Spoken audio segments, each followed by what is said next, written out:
Good evening, everybody. Welcome to Wrestleview Post Raw number 126. I am Mike Tedesco. And I'm Victoria Tedesco. Can everyone hear me? Hopefully it's not like feedback city on your end. We need to. Daniel Shell says we are live. Right, but I don't know if that means like you can hear me. Can everyone write in the chat if you can hear me? Nafisa Dots here, our friend Nafis. Yes, let us know if you can hear. Yes, y'all both there. Yes, we did it.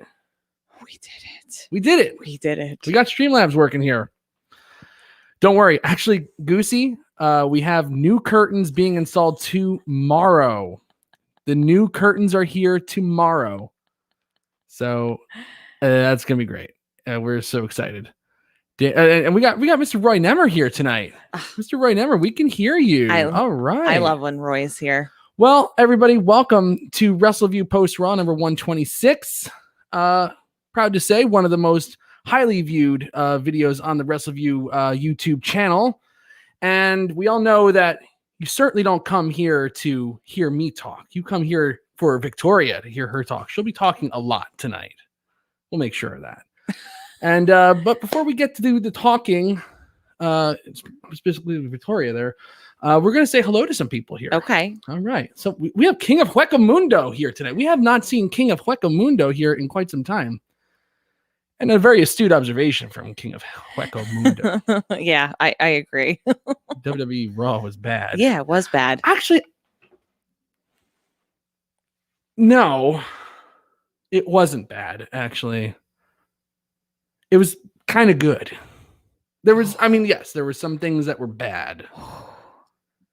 But there were some things that were kind of good. Well, I think that, okay, if you're giving what you think. If you're giving overall data, it's always bad. But if you want to go in isolation, it was okay. Yeah, it was okay. I wouldn't say it was great. I wouldn't say it was pretty good. It was okay. Yeah, okay. I'll take that. Actually, that's actually a better observation than I was making, I think, about this show. Yeah, it was okay. Goosey's telling you just stop it. This is why people tune in. They want to know about this show. It's hard to watch. It is hard to watch. And yes, our job is always just to let you know how it is, so you don't have to watch it at this point. There are certain times on tonight's show and every show I'm just like, I don't even know why I do this anymore. I don't, when I okay, so last night I wasn't able to recap wrestling because we have some big news. My brother his wife had a baby on this past Tuesday. Oh, he's so cute. He is really cute. He's just adorable. He's really cute.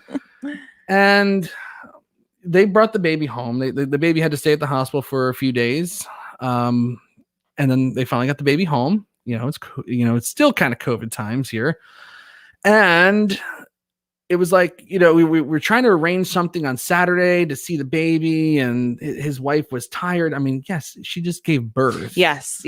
So I got a call from my brother around 4:00 on Sunday saying, you want to come see the baby? Like, come see your godson. Yes. I was like, okay. Yes. You can't deny that. I'm sorry. And I have to thank Mr. Roy Nemmer up and down. I have to say thank you to him, because he was good enough to step in there and take last night's WrestleMania Backlash recap. So we could go and see the baby, and we got, it was totally worth it. I mean, like Roy was the best, covering that. He was excellent. He was excellent on the post show. Yeah, but it allowed me to go over there, and we took some nice pictures with Liliana and her new cousin. It was just a really nice evening for us. Did you see Roy? No. My pleasure, Mike. I got to recap zombies in wrestling. I guess I don't think that would have done it for me. Yeah, that would have done it for me. Honestly, Roy saved us. If I missed seeing the baby, if I was like, oh, for Mark, that I can't, come over. I have to do the thing for Wrestleview and recap WrestleMania Backlash. And then the zombie thing.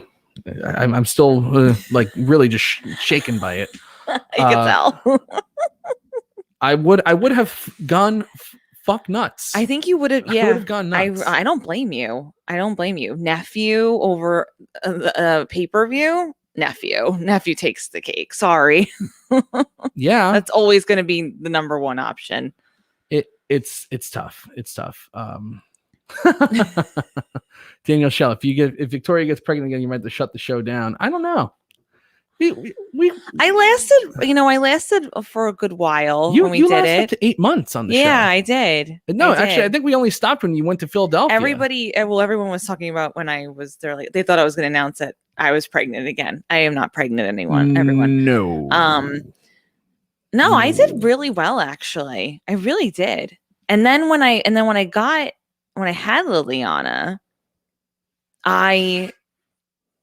Liliana, yes, I didn't take that much longer off.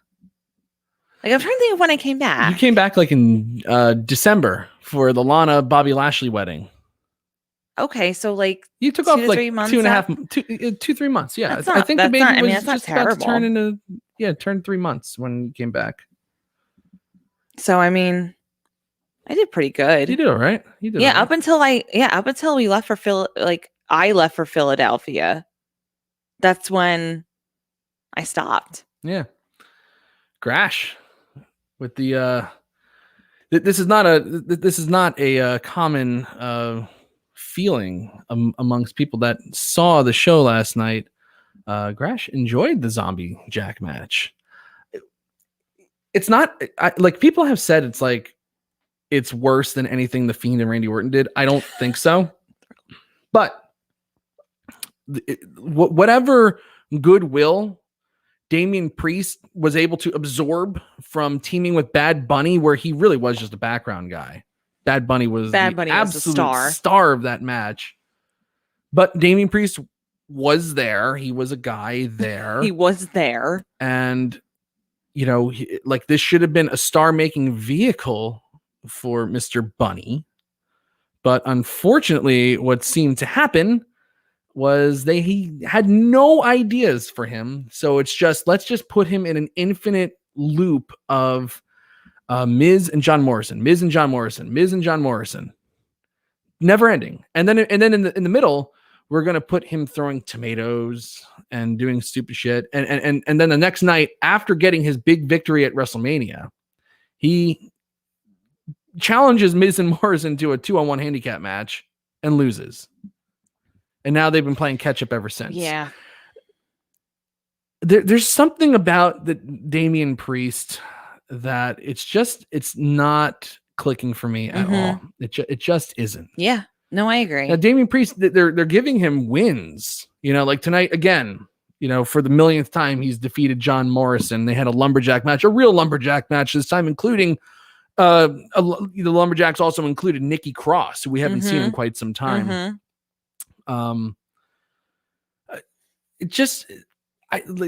They're having him do, you know, big spots. They're trying to make moments for him, but like they're making moments for him at times in the show where, like, you know, like at the 10:20 mark, where it's like, I'm so burned out on this wrestling product right now. I just want to get to the main event, where it's like, it just doesn't matter. Yeah. You know, like they did the superplex onto the lumberjacks, something we've seen before, you know, like, I don't think anything that he does looks crisp. Like even on the superplex spot, like they're slipping and sliding everywhere on the ropes, which is like a super dangerous thing. Right. I don't like him doing the flip dives. I'm not a big fan of like this thing being worked into every single spot. If I have to say, I think from what I'm gathering from what you're saying right now, his moveset is just not doing it for you. It's just not there. There's just so many elements. It's not his character. I don't care. Is in the ring. I don't really care about the moves as like that much. That's always secondary. I mean, I don't think a big man should be doing those moves in every single match. I agree with you. I think it's secondary, but if you don't have one or the other, though, then it's a problem. And I feel like right now he doesn't really have one or the other. Well, I don't see how like if they want him to have a good career, you're going to have him doing all these flip dives. I just don't like it. He doesn't rotate enough. Like he even did like a Frankensteiner tonight that was ridiculous. And he almost spiked himself on his head. He had to put his arms out. That's what I'm trying to make, though. If your character's not good, and then you kind of like, your moves aren't executed well, and again, it's not necessarily his fault. It's just his size and his stature. It's like he shouldn't be really doing moves like that. Then you're set up for a recipe of just like it's not going to be good. That's why he hasn't had great showings. Right. He's been, it's like everybody does the flip dive now. I mean, like this is part of the problem with like, everybody having the same move set and everybody has to do the same spots. Every match is set up the same. What makes Damian Priest stand out? Nothing. He speaks Spanish. That's it. And again, that's not even really standing out because there's other people in the company who speak Spanish as well. Right. So that's nothing that we haven't seen before either. I don't know. I'm just really not feeling that one. And Uncle Billy Hefner just says he's bad. He's bad. He's bad. He's bad. Indeed. So let's just get into the full Raw review since we're talking about it anyway. This is the Raw review from May 17th, 2021, everybody. And the show kicks off with Bobby Lashley surrounded by women in a hallway, making his way to the ring, and he's all happy. He's smiling broadly. MVP says he always comes through on his gifts, and it's like, I mean, are they insinuating that these were escorts? That's what I took it as. On a PG show? Bobby Lashley's surrounded by escorts? How many escorts do you need? I don't know. I mean, like him being surrounded by that gaggle of women. Yes. It makes him look cool. Yeah. Like Bobby Lashley's a cool. And they were all very pretty. They were pretty. They were pretty girls. They're pretty. So I'm not gonna lie. They're pretty. There was a lot of like, talk online about how Bobby Lashley's the new Godfather now and the whole thing. I agree. They booked those women better than they booked the women on the roster. I'll tell you that. They really did. They were in a main event angle. Who do you think they are, by the way? Like, who do you think these women are? Like, where do you think? You think they got them from like a modeling agency?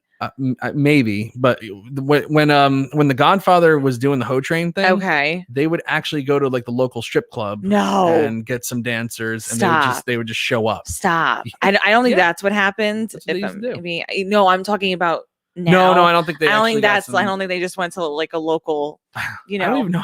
Like, well, I guess it's Florida. I guess. Yeah, maybe there's a million strip clubs down there, but they're probably models. I would have to imagine. Yeah, they're but they all looked very similar too. Yeah, all brown hair. Yeah, all the like, tan skin, tight clothes, the whole thing. We got Mr. V here tonight. So what's up, Mr. V? How are you? What's up with you, sir? All right. Daniel Shell says those hookers sold better than any wrestler in the women's division. Let's not call them hookers, please. We don't know if they are. Yeah. We don't know if they are, but I mean, it's insinuated they were escorts. I'm sure they're nice girls. So MVP puts over, I mean, he's great. MVP in his role, what he does is extremely good. Apparently Braun Strowman, they said that he had some broken ribs from last night's match. I actually really liked that triple threat match. Oh, that was great. When Drew McIntyre hit Braun Strowman with that Michinoku driver, I was like, wow. That was pretty damn cool. That was a spot. Braun Strowman almost killed himself twice in that match. Yeah, he did. Like there was some like that. Never see. Like, why does everybody have to do a flip dive? Braun Strowman doing a cannonball off the apron. It's like did you even remember that happened? No. Until I just reminded you. No, absolutely. But he almost landed on his. He basically almost landed on his head, and then the belly to belly outside the ring too. Super scary. Yeah. Just got over.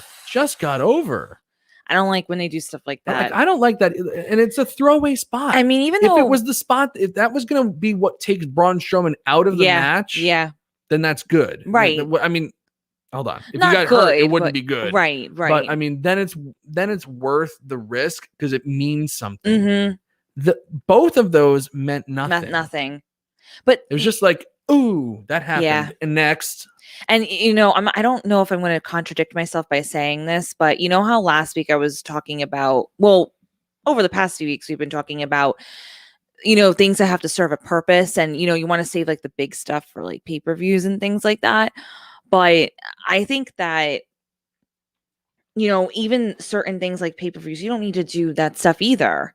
You know what I mean? Like reserving your bigger stuff for the pay-per-views, that's fine. But if it's not really going to serve a purpose on anything, then don't do it. Just don't do it. Like, why are we going to kill ourselves? I thought the match was great last night.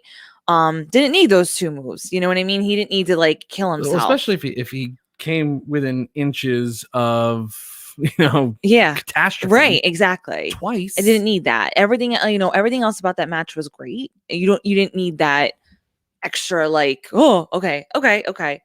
I mean, I remember even hearing you, and we actually rewound it because I was in the dining room and Mike's like, and I'm actually, you just saw the replay. We can't rewind on Peacock, which is so annoying. Right. But you're like, no, come here, I gotta take a look at this, and I'm like, oh God, and I'm like, oh. There's always like a moment where like I'm like, and you're like, like I don't actively want to see anybody die in the ring. No. It's like, ooh, it's like that was pretty scary. Normally you don't flinch like that, but you're like, ugh. I remember, I can remember almost every single time that I flinch. Yeah. Like right back to Spike Dudley being slammed over the top rope and not making the table and landing on his neck at ringside from La Resistance in 2003. Yeah. Like that. Mick Foley, Hell in a Cell. Like, I don't like those I like those goosebumps, but I like goosebumps done like safely. Yeah. Not like, catastrophe. Oh man. Like there's been scary moments in wrestling. Oh, for sure. But anyway, this leads to MVP saying that they're going to have an open challenge for tonight. Bobby Lashley agrees to it. He says, "Oh yeah, I don't take days off. I'm the champ. I don't take nights off." They issue an open challenge. You never say for the WWE title, but Drew McIntyre comes out and says he wants Lashley versus McIntyre for the WWE title tonight. And MVP says, well, no, that's not how this is going to work because you didn't let me finish. This open challenge is for anyone in the locker room except Braun Strowman and Drew McIntyre. So technically, MVP never said the WWE Championship will be on the line, but Drew McIntyre said it, and they advertised it on their little graphics all night. Yep. So I really, really hate that stuff. I hate it because at the end, I knew that they were going to do a swerve. I actually thought it was going to be like something stupid. Like initially, I thought like, oh well, it'll be Bobby Lashley versus Ricochet. He'll run him over, and then Drew McIntyre will make the save, and he'll just set up Drew versus Lashley at freaking Hell in a Cell. Right. There's a continuation of this feud. Yeah. But actually, Ricochet wound up having a good match against Sheamus instead, which I was fine with. But you just knew Drew McIntyre was going to get involved somehow, and he did. But they had to swerve you right at the end. They couldn't. They figured. I just know that they figured no one's going to stick around for the third hour if they think it's not going to. If they know it's not going to be a WWE title match, so let's keep them around for 2.5 hours and then screw them. I hate that. I mean, like, you can do that sometimes. They do it way too often. To the people that watch. They do it way too. Remember 4 weeks in a row in 2019 when they said Brock Lesnar's going to cash in Money in the Bank. Brock Lesnar's going to cash in Money in the Bank. Brock Lesnar's going to cash in Money in the Bank. And it never happened. Yeah. 4 times. And then they're like, oh, it's going to happen at Super Showdown or whatever stupid Saudi it was. Radio show it was. And even then it didn't happen. It actually happened in Extreme Rules 2019, which we were there for. Yes. But I mean, like, it was the law of diminishing returns. Each time they teased it, yes, the first time was big. The second time was still kind of big. Third time, not so much. Fourth time, didn't even make a difference. I don't like the whole boy who cried wolf. I really don't. I don't like treating your fans like they're idiots. It's not a tease. It's not a swerve at that point. No, it's really not. Bad nature. Yeah, it is. It's kind of, I'm not going to go as far as saying cruel, but in a way it kind of is, like it's not nice. It really isn't. At the end of the day, it's not nice, especially, for those who are continuously watching. You have to. There's this element of who they cater to is just ridiculous. They don't prioritize certain things, in my opinion. Like, where is like the benefits of being like a loyal fan to the company? I still don't really see how they cater to any of those individuals. They didn't do it with the network. It was always like, oh, like if you're a fan from the beginning, if you have subscribed to the network, you're gonna be whatever. And then things like that, again, where you're teasing stuff and they don't happen, and you're like, oh, come on, man. Like, they don't really treat their fans well. No, we're watching every week. Like, please, like and like you said, don't make us like we're stupid. We're not stupid. Like, come on. And then if you're not even watching every week, but you're hearing that this is happening and doesn't wind up happening, you're like, oh, well, you know what? I'm not going to friggin' watch next week. Like, what the heck? If this is not going to happen, like, why am I even going to bother? Right. But whatever. I mean, come on. I'm with you on that.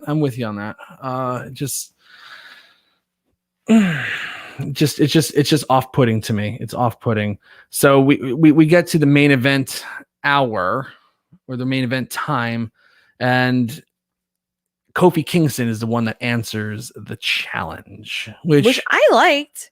I really liked. I didn't hate it.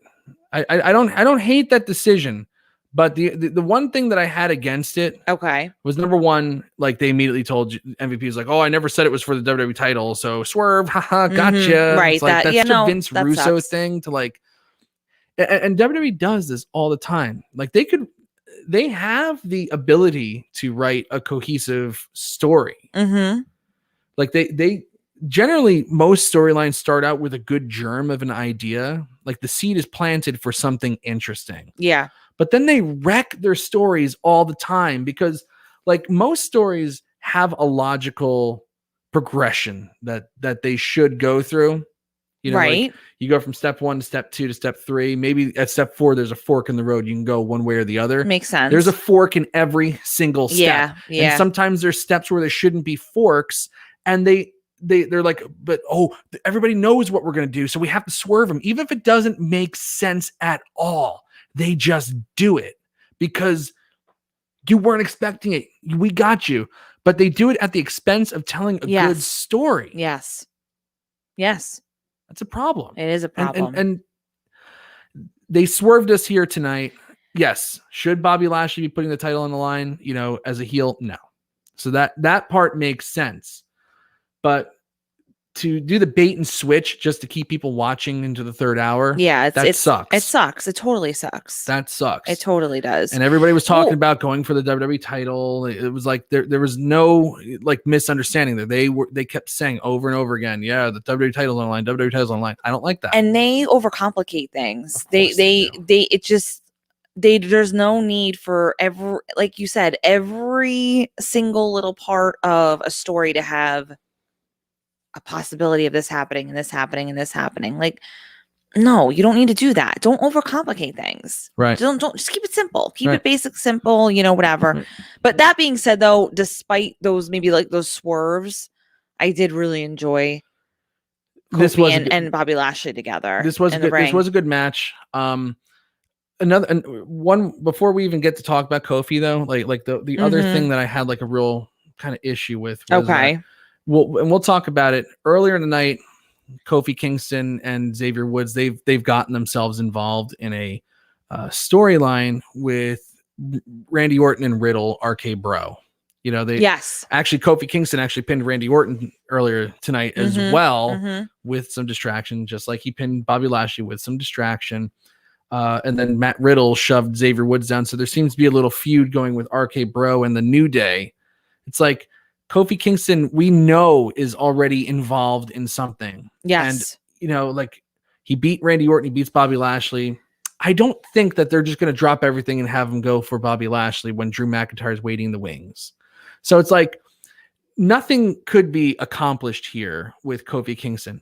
So freshen things up a little bit. Send somebody else out there who hasn't been a WWE champion, number one, or, like no one knows what the heck is going on with Keith Lee. As far as I know, like he should be cleared at this point to come back. No one knows why he hasn't been cleared yet. So in my mind, it's just like they're just sitting on him waiting. Yeah. Keith Lee even intimated as such in an interview like 2 months ago. He hasn't been seen since February. It would have been great to send out Keith Lee. Oh, absolutely. Especially if they were just going to give, if they give Kofi a win just to, again, just for a swerve or just to make things interesting, so the payoff of no WWE championship, doesn't feel as horrible because Kofi got the win. Would have been better if it, for Keith Lee. Yeah. Oh, for sure. And, there are definitely other opponents he could have had that definitely would have been a better decision. But that shows you how little main event talent is on this show. Yeah.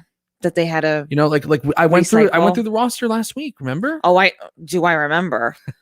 I don't even want to, honestly, I'm not saying this like our show, that was like one of our worst shows, but that was a really, really hard show to like get through last week. Just to recap in general. Oh yeah. I mean, and just talking about everything that's so wrong.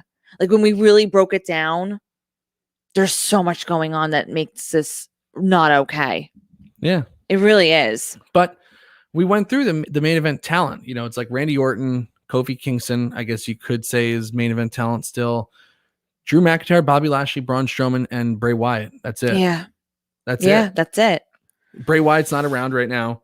It's like it's just going to be an infinite loop of Bobby Lashley, Braun Strowman, and Drew McIntyre for now. It's like unbelievable.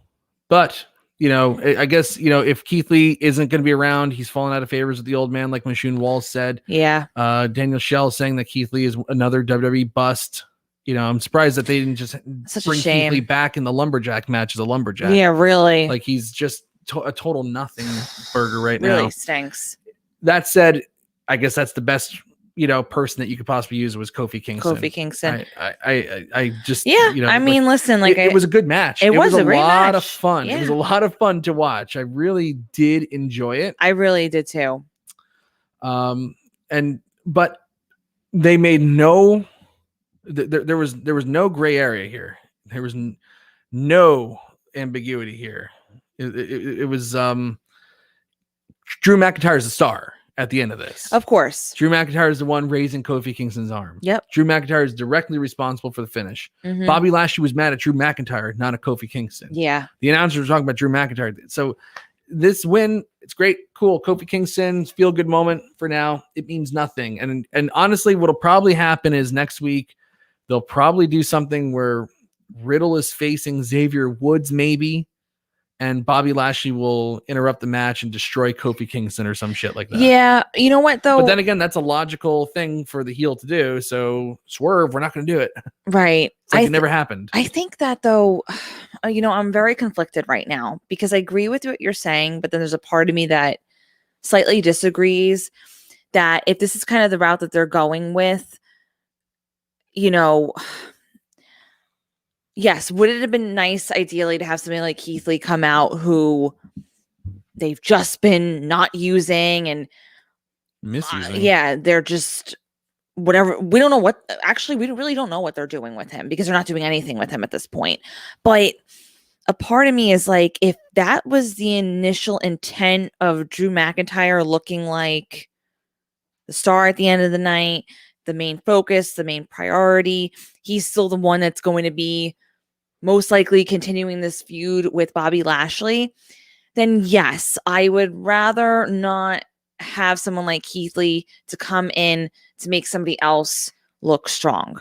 Kofi Kingston, more established, even though he has his other things going on in his feud with, with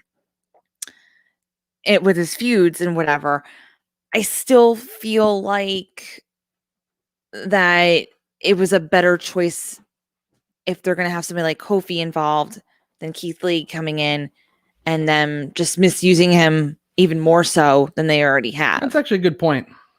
So, like, why are we going to have somebody like him come back? And if the main focus was going to be Drew McIntyre, Kofi Kingston's like the best option because, he obviously held a title, held a championship, and he's not going to look like a chump at the end. With Drew McIntyre helping out, still looking strong. But Kofi Kingston doesn't look like an idiot either at the end of the day. He still put on a good performance, great match. And he's not in any means, it's not going to hurt him in the long run. Keith Lee coming in, doing what he did, and then Drew McIntyre still looking strong at the end. May not be the best. That's a good point. Yeah, if that's the way they were gonna, if that's the route they're gonna go with it, that's how they're gonna wrap it up. Yeah, that would have been a waste to bring back Keith Lee there. I still think they should bring back Keith Lee. I still think they need to. They need desperately. They don't have enough talent to fill up 3 hours.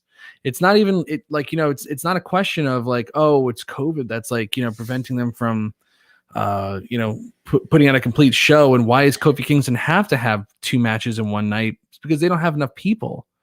And it's not like people are down or missing from COVID. They literally don't have enough talent on the show to carry it. There's not enough names. There aren't enough names. If anybody didn't watch our show last week, I urge you shame on you. Yeah.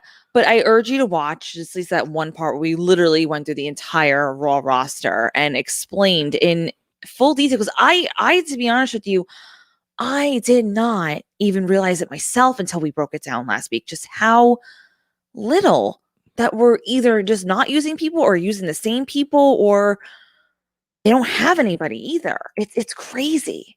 It's really mind-boggling, honestly. Andrew Elder's right. COVID is a crutch for WWE. It's really become, and Daniel Shell, worst thing that happened to WWE was COVID.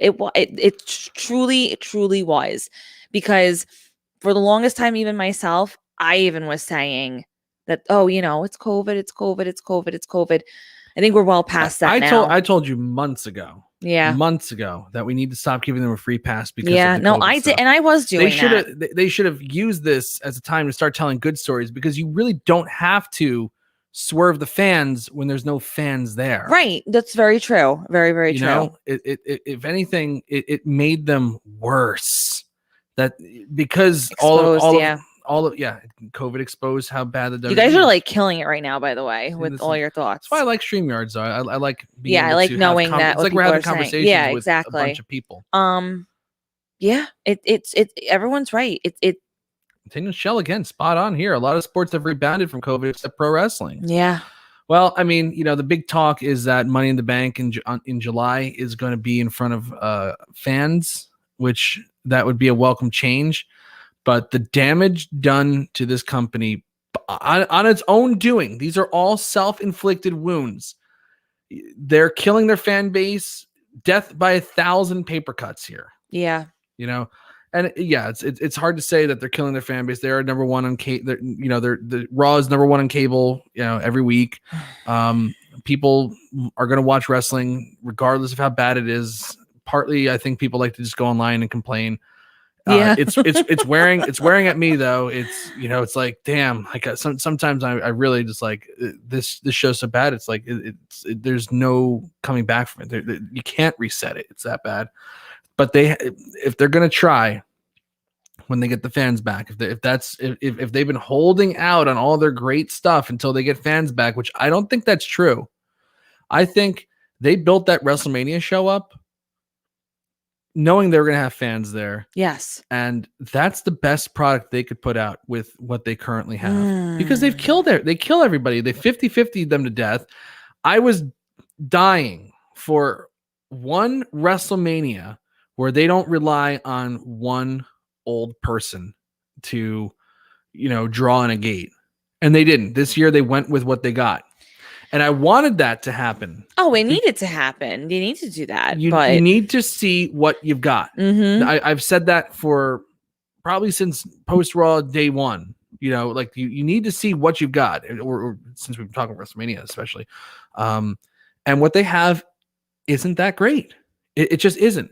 It's an indictment on their creative process that there are so few stars that you can that people would want to come out and see. you know, or that could really carry a show. People came out, number one, because it's WrestleMania. The name sells the show, not any of the matches, not the people on the show, just the name itself. And you know, so like that was an instant sellout. That's not that, but the people at the end, you know, it's like they had very few stars that could really get the crowd going. Now, I think Drew and Bobby were hurt because of the rain delay. Bianca and Sasha, they were stars. You know, the Roman Reigns, Edge, and Daniel Bryan, that was a star match. Absolutely. Randy Orton, The Fiend, they put so much time and energy into that. People were booing at the end. You know, they weren't happy with the end. That was a check against the creative process for the weekend. The women, except for Bianca Belair and Sasha Banks, the women on that show were a disaster. I didn't think the Rhea Ripley Asuka match was good. You know, like they went with what they got, and it's not good because they swerve themselves too much. Yeah, they swerve too much. Yeah. I don't know how they can rebuild this roster with what they currently have. I don't know either. And what's in the pipeline isn't much better. I don't know. Well, especially with the pipeline that, you know, you think that's going to be good, and then like someone like Rhea Ripley.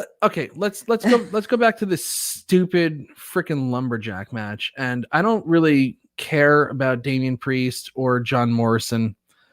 Let's talk about the people that were at ringside as lumberjacks. T-Bar and Mace. They suck. Number one, just horrible gimmick. The worst gimmick. Dominik Dijakovic is another one of those big men that can do a lot of flips, but he does it well. He's a great opponent for Keith Lee. They could have come up and just programmed Keith Lee against Dominik Dijakovic, just relive their feud. Right. Blown everybody away with their athleticism. Let them do it on a bigger stage. Instead, they put a friggin' mask on Dijakovic, change his name because Vince probably can't spell it. So that's the end of that. Your name's changed. That's done. So and they put him in Retribution and just kill him dead. Kill him dead. Terrible. Mace, there was no chance for it. Dio Madden is as green can be. Please. Not ready for the spotlight. No he should have way. stayed on commentary. Or they should have just kept him down there longer, but because he's big, they have to get him up there right away. That's immediate. It's that, I mean, that's just absurd. And even more absurd is that they had these guys talking about, we haven't seen them in weeks. So after they break up Retribution, that had no follow-up to the breakups, just like they broke up, that's the end of it. T-Bar and Mace were attacking Drew McIntyre. Anybody remember that happening? Earlier, just a few weeks ago, it was happening. That was dropped completely. Oh my God. What happened to that? It seemed like T-Bar and Mace were working for the Hurt Business. Tonight, they're talking about how it's a bad night to be Bobby Lashley because they're going to accept the open challenge. Am I missing something here? No, you're not. I mean, they're missing something. They're missing a screw. They have a screw loose if they think this is okay. And then, you know, talking about the other lumberjacks, right? Eric and Ivar, the Viking Raiders. Ivar comes back from neck surgery. They get 2 wins over Cedric Alexander and Shelton Benjamin in the exact same match, back-to-back weeks, one after WrestleMania, the other one the week after the Raw after WrestleMania. And they haven't had a match on Raw since. It's been over a month. Now they're just out here as just lumberjacks, just like, oh. I don't know what to tell you. I mean, even now, even also too, I'm just looking at your list because I can never remember everybody. But Cedric Alexander, Shelton Benjamin, why? Again, why? Well, I mean, that kind of played into the finish. I mean, like those two being out there, that one was okay. I'm talking about in terms of, you're talking about when you're talking about Retribution, right? Oh, how things died people down. People that they blown? Yes, oh, and Eric and Ivar. I'm talking about that. And then Cedric Alexander, Shelton Benjamin.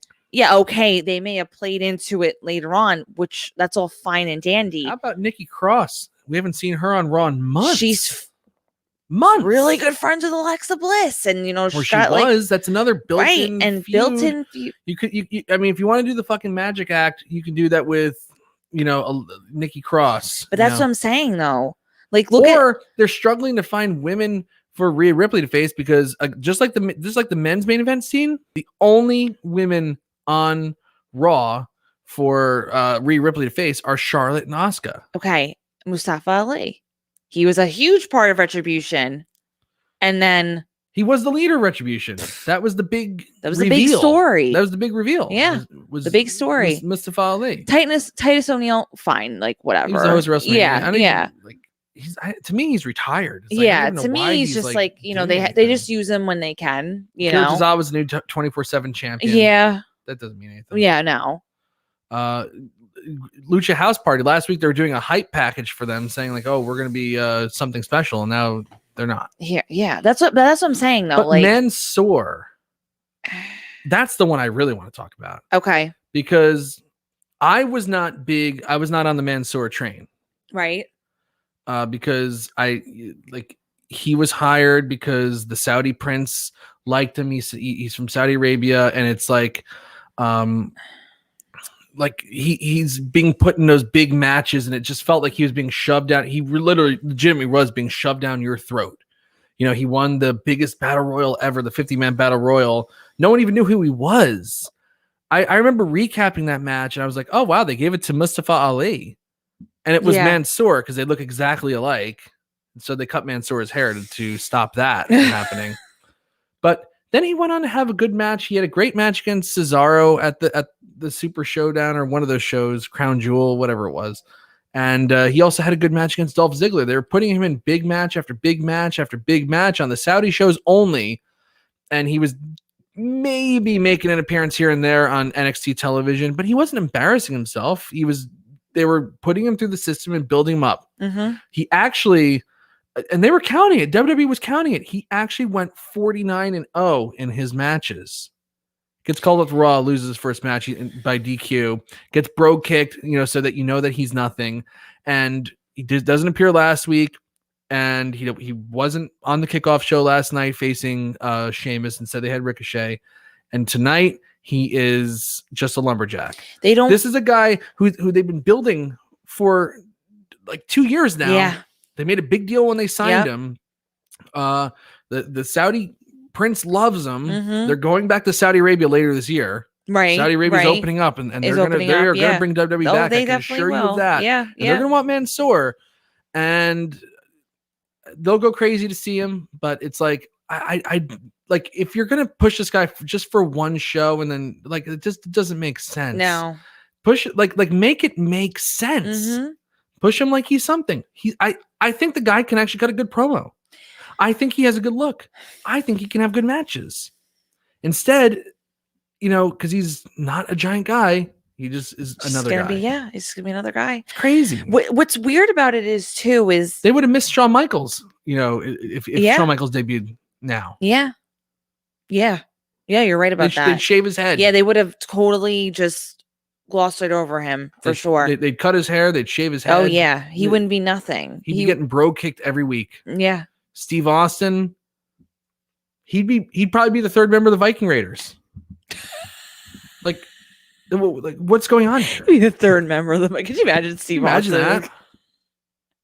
Be something. That'd be something. We should do one day. We should talk about legends and then current superstars and be like, we should do that. Like, who would they equate to? What storyline would they be part of if they were in today's current roster? That's hysterical. Oh my god! Now I'm gonna imagine anytime the Viking Raiders, I just imagine Steve Austin coming out and being like, "Hey guys." Undertaker would be teaming with like. He'd be one of the zombies. He'd be like he'd be Elias's manager instead of Jackson Riker. Like they would miss the boat on everybody. There's no way to succeed in this system. There's just no way. Oh man, what was I gonna say? Okay, so with the lumberjacks, it's so funny because here we are sitting talking about it in like full detail, which we should, because the truth is, at the end of the day, you have to think about this. Oh, I'm loving these. Austin and the Rock Eagles T-Bar. This one actually makes sense. Can you read? One makes sense. Wait, can you read some of the other ones again? Hold on. Godfather with the Street Profits. Yes. Yeah. Godfather with the Street Profits. Yes, please. Trevor Mishke says Austin and the Rock are Mason T-Bar. Wait, and zombie lumberjacks equals DX. DX. Yep. Undertaker and the Fiend partners. Yeah, that would make sense. We have to make it not make sense. Not make sense. I think Undertaker becomes Jackson Riker. Yeah. That's what I think. But with the lumberjacks, they don't think about it. They don't put thought, and you need to. I know I know a lot of them are probably thinking like, oh, who cares? Like, they're going to be standing out there, but the truth is, like, you have to think about these things. You have to think about who you put out there, because here we are sitting and saying to ourselves, like, okay, yeah, Titus O'Neil makes sense, like, whatever. But the good majority of those lumberjacks, like, should not have been out there, Yeah. I like myself over on the side better. So when I look at you, I'm not looking away. Okay. What in the actual hell? This is a good point. Goosey made a good point there. Trish Stratus should be treated like Dana Brooke. Oh man, he mad? Like, no, but true. No, you wouldn't. I don't know how. Lito with Alexa Bliss. No one can succeed in this system. Man, no like there's no one with a unique move set. Everybody has the same move set. Well, speaking of Elias and Jackson Riker, let's just go through the rest of the show now.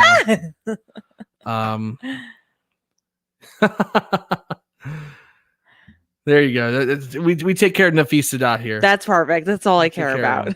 We take care of him. So I'm trying to find the banner on Streamlabs. I'm like, I'm still a novice at Streamlabs. We're getting there. We're getting there. Okay. AJ Styles and Elias. Did I miss something when they started feuding? Weren't they just teaming last week? The answer is yes. Yes. It was a rhetorical question, but like absurd. Like, okay, so just for context, and I get it. It kind of makes sense because Kingston was going to have a match later in the night, but something tells me that Kofi's cardio is okay. Okay, like, I think so. Just for clarity, this goddamn match went through a commercial break, and it didn't need to. What was the first thing I said? The very first thing Victoria said when she watched this match was, God, when is this going to end? And oh my God, they're going through a commercial break. Why? I was so mad. I was what a waste of really AJ angry. Styles. Like, come on. Like, just ridiculous. Just dumb. It's like imagine having dumb. AJ Styles on this roster and doing this crap. Well, imagine having half the roster you have and doing this crap. It's happening. That we cannot even imagine anymore. That's the part, everybody. This is our reality. We all think like, oh, imagine if this happened. No, these things are happening. Yeah. These things are actually happening. So just for context, this match went through a commercial break. Kofi Kingston versus Randy Orton. 3 minutes. 3 minutes. Maybe 3 minutes. If it went 3 minutes, I'd be surprised. Their entrances went through a commercial break, but the match itself was over quickly.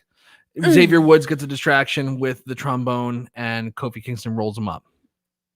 I get it makes sense, but I'm telling you, Kofi's cardio is fine. I think he could have had this match and been just fine. Kofi, well, people could have been crazy, really stupid. What, like, something that people would want to see that. So yeah. Well, just do the opposite. But I do have to tell you, I really like the RK Bro thing. I really do. That's probably one of my favorite things on the show right now. It's like one of the. I cannot believe, I did not. Again, like sometimes, like one of my favorite tag teams of all time. Everybody's gonna think I'm crazy, but one of the best tag teams that I know of, that's an odd couple tag team. I know what you're gonna say. What? Team Hell No. Nope. What now? No, they were great. They're favorite. Maybe my second favorite.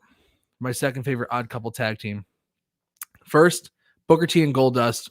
They were the absolute. Oh yeah. Best. I mean, yeah, you watched that more best. during that when it was going on, but God, yeah, no. So just watching clips of it. I love odd couple tag teams. It's the best. If they're done right, they work so yeah, no, well. those are good. These two, Riddle and Randy Orton, are just so polar opposite. I did not think I would like them together. I thought it was just like, I just thought it was like a waste of time. Like, he's gonna RKO him and that'll be the end of it. But they're kind of going with it a little bit. I actually think Randy Orton is enjoying it. He seems like he's having fun. Especially after he had to go through that whole goddamn feud where he's spitting up black ink and setting dummies on fire and doing all that crap and magic stuff. That had to be miserable. Oh, I'm sure. Randy Orton had such a good year in 2020. He really did. He really just, it was like a career resurgence for him. And then he ends it with one of the worst feuds in wrestling history. Crazy. Yeah. One of the worst feuds in wrestling history. But this is like a good, I actually. And worst is a reserved understatement. Yeah. And I think, obviously, no doubt about it, there's no way Matt Riddle's not enjoying it. But I think that Matt Riddle's just happy to be there. Yeah, but I think Randy Orton is really like putting his effort into it and actually making it work. Yeah. It it really does work here. I like that he tried to the whole premise of how this match was set up was like so dumb. Like the New Day came because they thought that Matt Riddle had a two-headed snake. And they were like, oh, I want to see that because, we can't make it to Ripley's Believe It or Not tonight. And Randy Orton was like, oh, where's Adam Pearce? It's like, and then he's trying to get them to apologize to each other. Instead, it blows up in his face. It ends, though, with Matt Riddle being mad at Woods for distracting Orton, so he shoves him. So it seems like there's a little something going on here. Yeah, something I'm brewing. I like a little more of an edge for Matt Riddle. He's so one-dimensional right now. It's like the bro. That whole high guy thing. It's like, all right, that's getting old real quick because even RVD had a couple layers to himself. Except for that time when he was the WWE champion, and then he's just like, oh, I'm going to keep the setup because it spins. It's like, okay, whatever. Because that's The less said about this match, the better. Like, look, there's only one positive coming out of this.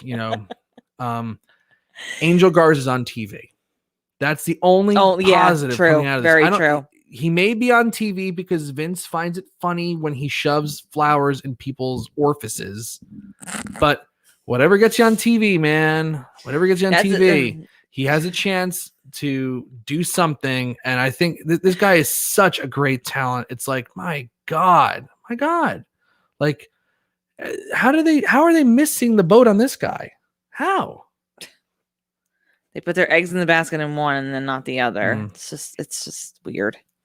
We had a stupid segment on Alexa's Playground with Alexa Bliss with Natalya and Tamina. I know you really hated that particularly. You want to? Yeah. The why so many reasons, but one of the main ones is because, like she's supposed to be like batshit crazy, obviously. Like, yeah, okay, she's magical, whatever.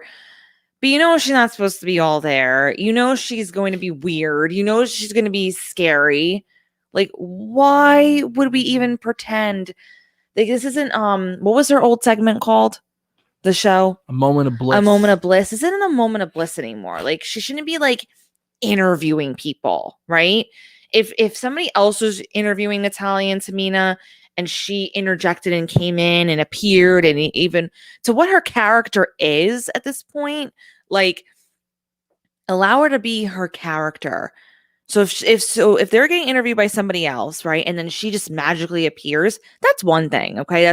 That's her shtick right now. Mm-hmm. But for her to just kind of like, for Tamina and Natalya to actively allow an interview to happen and to sit in the playground and entertain this, like, okay, granted, Tamina was like, this is like, had the persona and like her expressions were definitely showing like this is stupid, right? Well, Natalya's somebody who, went on a fake reality show and let people believe that she peed her pants in a match. So yeah, and actually farted in segments too. I'm talking about more so for like Tamina, right? But like the whole idea that they even allowed this batshit crazy girl to interview them, like this weird mythical whatever, like that's dumb. That was just stupid. There's no reason for them to even be involved in that. Why did you sit actively in the playground? Like that, to me, that's weird. That it's not a moment of bliss. It's not a moment of bliss. Literally anybody else could interview the two of them about being the new tag team champions and making their way over to Raw now. But Alexa Bliss, again, could have appeared. Could have been her magical whatever. Not this nonsense. And then they're like walking away, like in the middle of her talking, and she goes, "Oh, that wasn't nice," or whatever, and blah blah blah blah. Dumb. This is dumb, really dumb. But you know what? Daniel Shell said before, this is like a while ago in the chat, that this has just been like a dump on the women's division. The women's division is just so okay. I can't exhaust it anymore. Just how bad this whole thing is, and I just am so disappointed, just beyond disappointed. I know it really is. And these people now it's not enough that they've gone backwards on their booking. Like, you know, 2018 was like the peak.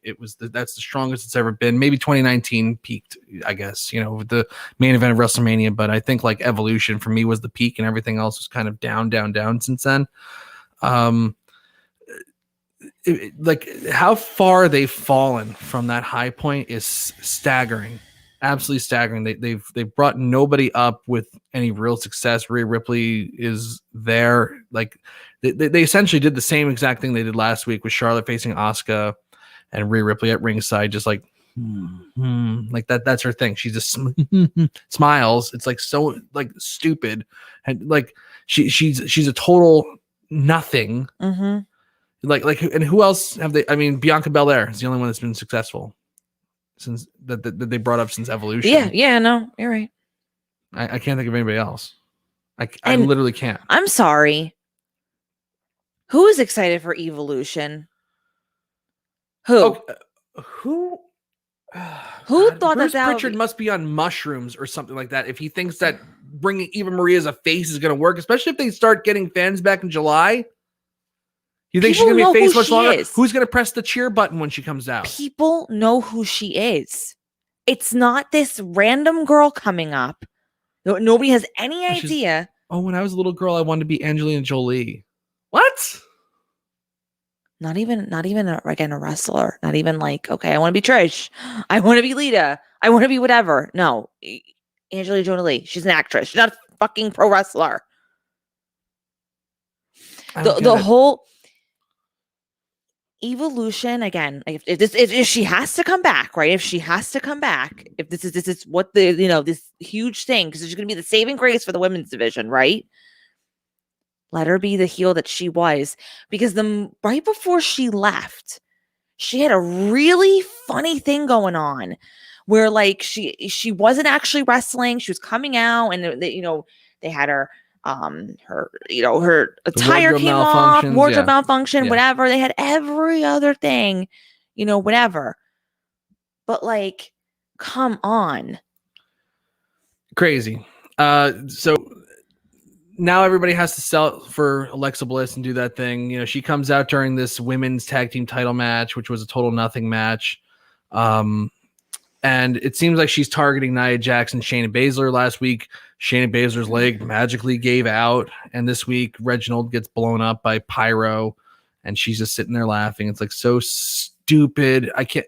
It's just like unbelievable that like it leaked out that somebody on WWE's team said that AEW set the business back 30 years with their blood and guts match. 30 years they set them back. Meanwhile, Alexa Bliss. Meanwhile, The Fiend. Meanwhile, make your pick. They've been setting the business back 50, 60 years. Insane. Evolution went to the women's Revolution went to Evolution in this nonsense. Well, the show did pick up after that. I really, really enjoyed Sheamus versus Ricochet. Sheamus was great. I mean, that promo that Ricochet cut after stealing Sheamus's jacket and hat was atrocious. Again, I don't know why they have to let him talk, because if he didn't talk, if he just came out and had this match, I would feel so much better about this. But like, I keep thinking about that stupid promo. It was so bad. I also have to say, I hate the Spanish Fly. I don't think there's a move in professional wrestling that's worse than the Spanish Fly. You have to be small to do it right. Everybody else, it's just too damn dangerous. Sheamus didn't rotate right. Ricochet landed on Sheamus's leg. It was a scary moment. I mean, Sheamus is a guy, 43 years old, spinal stenosis. He's wrestling on borrowed time. Yeah, we spoke about that last week. Last week he was going to take a powerbomb off the apron, and it got botched, and Humberto Carrillo wound up getting hurt. Luckily, the reports came out he's not seriously hurt. He's fine essentially. Right. But, right. Scary moment. Of course. But still, if all went right, Sheamus was taking a powerbomb off the apron with spinal stenosis. It doesn't make sense. Tonight, Sheamus is taking a Spanish fly off the top rope and screwing up his leg. What is his deal with pushing the limits and putting his career in jeopardy in every single match? Do you think he's deciding it, or who? Somebody's. Yes, of course he's agreeing to take the move. True, but I don't know. I don't really have much to say on that, because I don't know. For me personally, I'm not that type of risk taker. If I have some sort of injury that's going to be, Tower Doom spot sucks too. That's true. That is so true. So I'm with you. I don't know. I'm just not that person. But there are people who they, regardless of whatever they have, they want to do it. So obviously, if he's a tough guy. He is. He's a tough guy. I think we can agree with that. But I mean, Ricochet was scrappy in this match. Sheamus definitely did a good job putting him over. Oh God. Andrew Elder's asking if Adnan Virk yelled the one and only during the match. I don't know. I tuned out Adnan Virk completely. I cannot wait for them just to get rid of him. Wait, you forgot to remind me. We should have put the Spanish commentary on. Oh, I know. That was what we're supposed to do tonight. That was supposed to be our. Oliva always tells us to put the Spanish commentary. Yeah, so that's better. I want to do that next week. Asuka versus Charlotte Flair. This was probably the best thing on the show. Yes. This was excellent. This is the Charlotte Flair that I've been waiting to see since she's come back. This is probably the best Charlotte Flair that I've seen at any point since last July when she got, or last June or July when she got taken out by Nia Jax, whenever that was. Because Charlotte Flair came back and she was in that tag team with Asuka, and it was pointless. No, you're right. And she wasn't having good matches. She left for a little bit, came back, wasn't having good matches. Last night in the triple threat, she was really, really strong in that match. Really, really strong. Tonight, this was excellent. It's she got her motivation back. She got the mojo back. Sunday night, she was great. Tonight, she was great. Hopefully, this is the start of a streak of Charlotte Flair making the comeback. But this was super, super awesome. Asuka is always great. Asuka gets the win here over Charlotte Flair. So, in theory, she should be the number one contender for Rhea Ripley, even though we've seen this 750 times now. But the setup was excellent. These two should be having good matches. Last week, they did not have a good match. At the pay-per-view, much better. Tonight, even better. Mm-hmm. I just worry, not to be a Debbie Downer, but this is what the fear. But you can't stop Debbie Downer. It's such a great segment on SNL. You gotta look at those throwbacks if anybody's watching. But the fear that I have with these two being as great as they are together, there's not much else they can do. They can't feud again for the rest of their lives. I know. For the rest of their careers with each other. You're right. And that's where I get nervous. We are relying heavily on two individuals who are essentially carrying the division. And when, Charlotte Flair was having her little, these past couple of weeks, these kind of ooh, what are you doing? Why are your segments not good? Why are your matches not great? That was very scary and alarming, because you're no, you're the best one in the company. Don't do this, right? Mm-hmm. But I just don't see how, as much as I love a good Charlotte Flair Asuka match, it can't continue forever. It just can't. The feud can't withstand it, and we just can't withstand it. We have to try to get some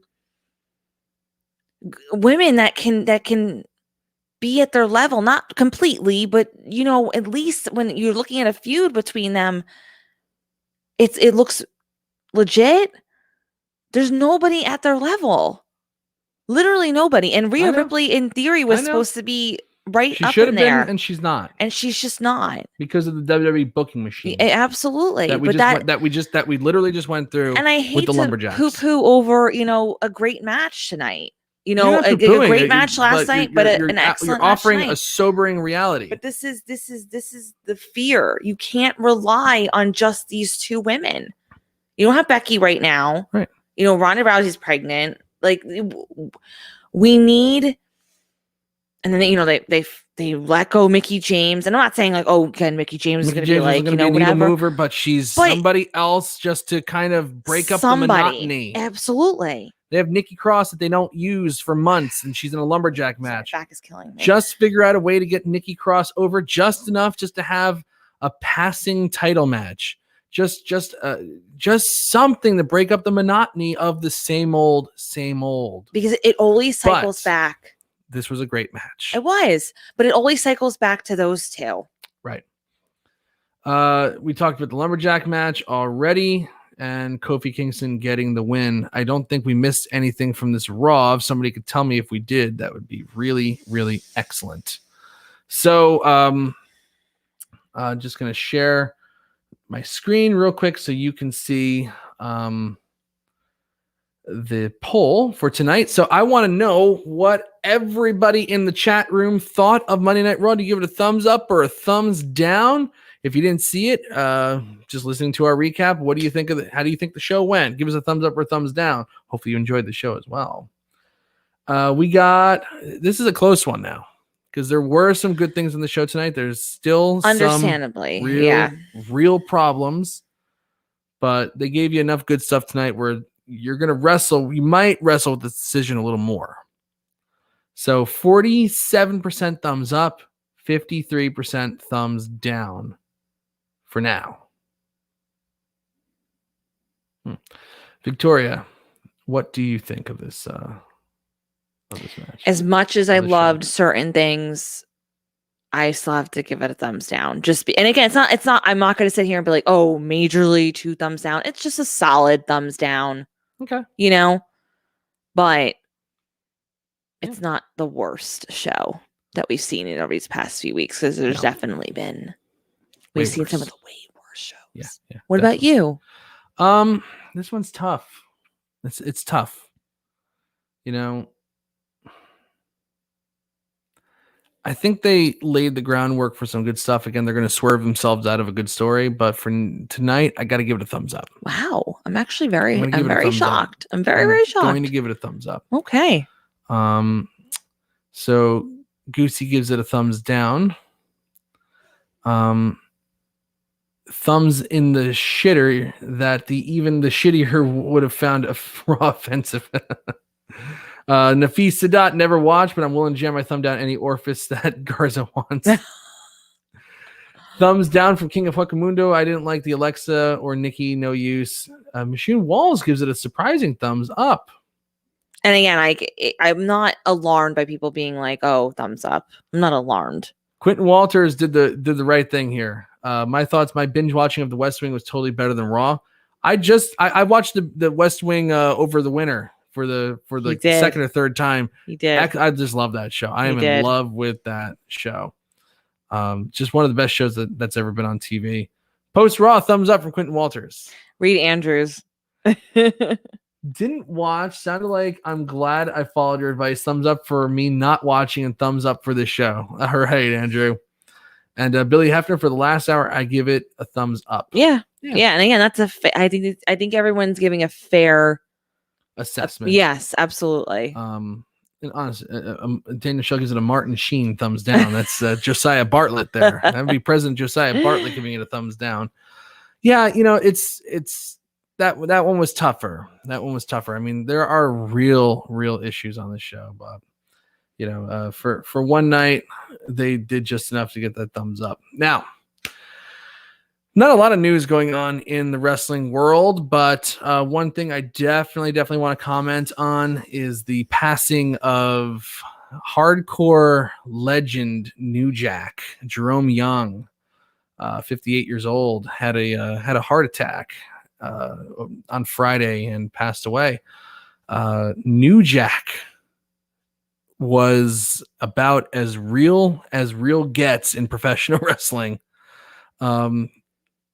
If you remember him from Beyond the Mat, he was the crazy guy that made friends with the guy who was directing. I forget the guy's name, Barry something. I can't remember his name, but Barry liked him so much he took him to a casting agent, and he's coming up there with his forehead all gigged up, and he's putting on a good performance, for these casting agents, and I don't think they knew what to do with him with all the gig marks. I think he probably could have actually had a decent career if if things went a different way for him, but he just wrecked himself doing wrestling. Really, really did. And he was a wild, dangerous guy at certain points. He had a real chip on his shoulder. He came from tough circumstances, and I think that played with him through his whole life. And having a heart attack at 58 years old, that's pretty tough, but that's from living a tough life. There's all that stuff, with a gigging Eric Goulas, the mass transit incident, gigging him so much that he required many stitches to close up the wound. He cut the artery in his forehead. Kid was only 16 or 17 years old, got ECW kicked off a pay-per-view, beating up, oh God, what was that old man's name? Trying to remember the old man that he just beat the hell. Oh, Barry Blaustein was the one guy. Well, he almost killed Vic Grimes in a scaffold match because Vic Grimes hurt him in ECW, so he was going to get his revenge, and he really was hoping to kill him. He even said it on his Dark Side of the Ring episode. He was really hoping to murder Vic Grimes and not even really make it look like an accident. It's amazing that he did that. New Jack, what was the old man? What was it? Gypsy Joe. Gypsy Joe is the one. Randy said it in the chat. Oh, did he? Yeah, he did. Okay, Randy just got me right before he said it before. I was Googling it. He saw it. Okay.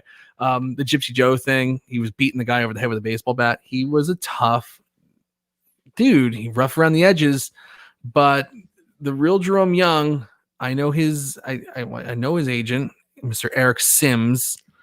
My buddy ESS. Ain't no BS with ESS.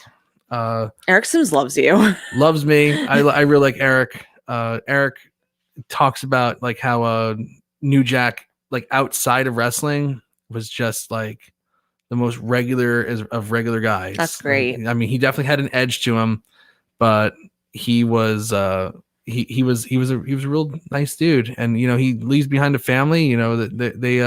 They started to GoFundMe, so if anybody is feeling up to it, you can donate to that to cover funeral expenses and just stuff going forward.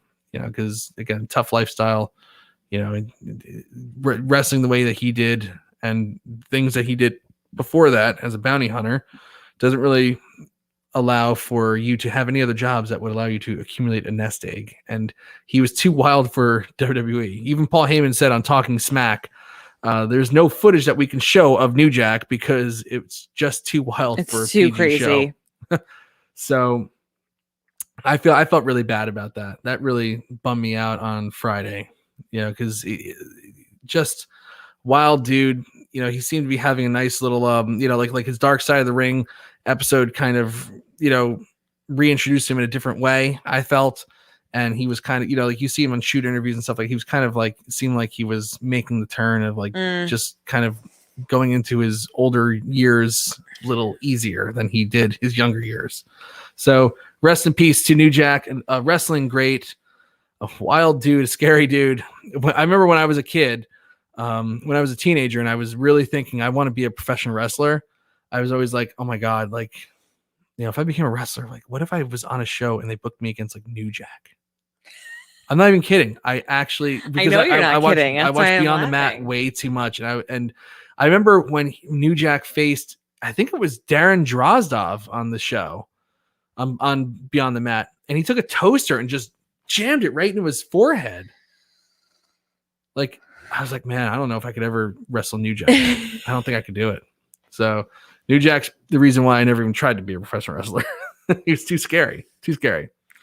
And Andrew Elder mentioning Don Kernodle too. Sergeant Slaughter's old tag partner passed away today as well. So rest in peace to that guy as well. But and rest in peace to New Jack. All right, that's all the news I got for wrestling tonight. You have anything you want to say? No, my back is killing me. That's all. All right, then we're gonna wrap this show up so Victoria can heal her back. God. But everybody, we want to say thank you so much for joining us tonight. We really had a good time chatting with you all. Everyone, tune in next week. These curtains are gone next week. You're gonna see some brand new stuff behind us, and it's gonna be great. You're gonna love it. On that note, I am Mike Tedesco. I'm Victoria Tedesco. Have a good night, everybody. Thank you so much for joining us, and we'll see you next week.